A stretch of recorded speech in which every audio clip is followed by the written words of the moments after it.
Going to have another quiz on Romeo and Juliet. So go ahead and grab a piece of paper and a pen, and remember at the end to tell me how well you got on with this one. Okay, let's begin.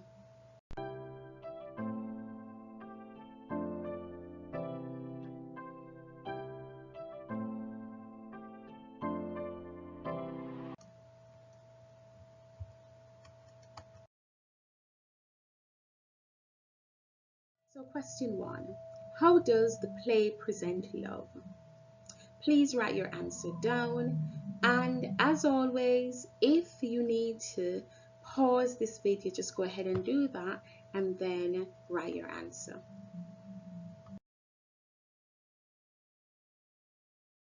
2. How do Romeo and Juliet defy Christian morality? So what did they do in the play that went against the Christian values?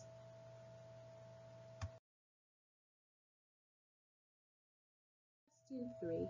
Which theme does the chorus introduce at the start of the play? So in the prologue, what was the theme that was introduced there? Please go ahead and write your answer.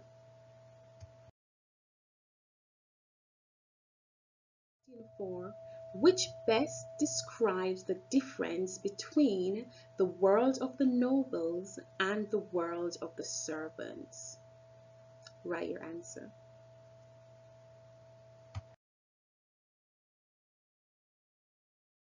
Whom does the play ultimately suggest is responsible for Romeo and Juliet's tragedy? So who does the play suggest is to be blamed for what happens? 6. To which city does Romeo go after being exiled from Verona? So can you pop the name of the city down? And let's go on to question 7. Why is Romeo exiled? So what's the reason for him to be exiled?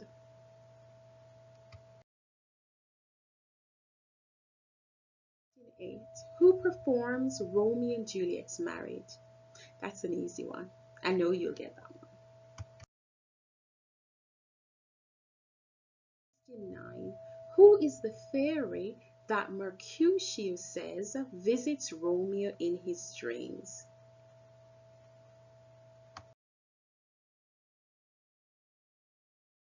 Question 10.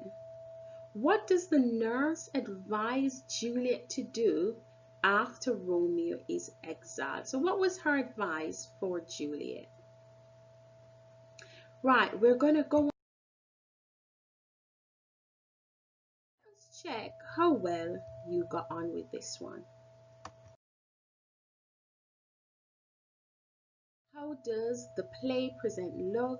And the answer is, it presents love as an intense and overwhelming force, and hence the idea that Romeo and Juliet could not do anything to stop the intensity of their love.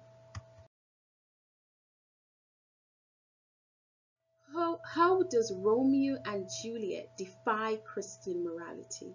And they defy Christian morality by committing suicide.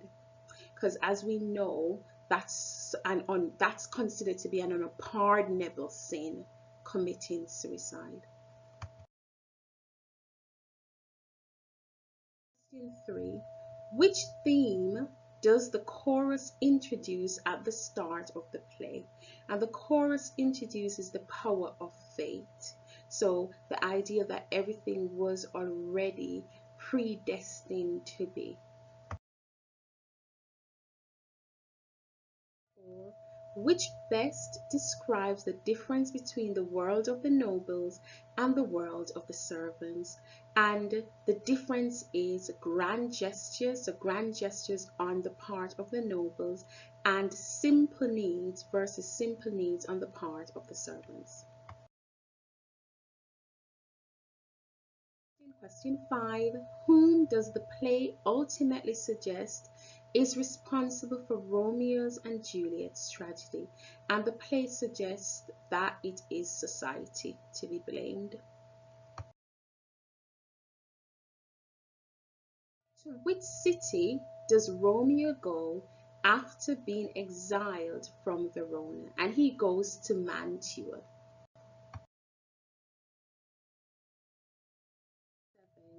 Why is Romeo exiled? And he's exiled for killing Tybalt.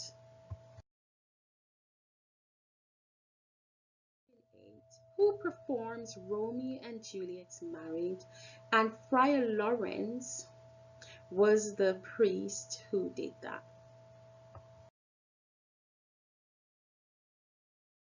And question 9. Who is the fairy that Mercutio says visits Romeo in dreams? I know it wasn't Puck. It's Queen Mab. Question 10.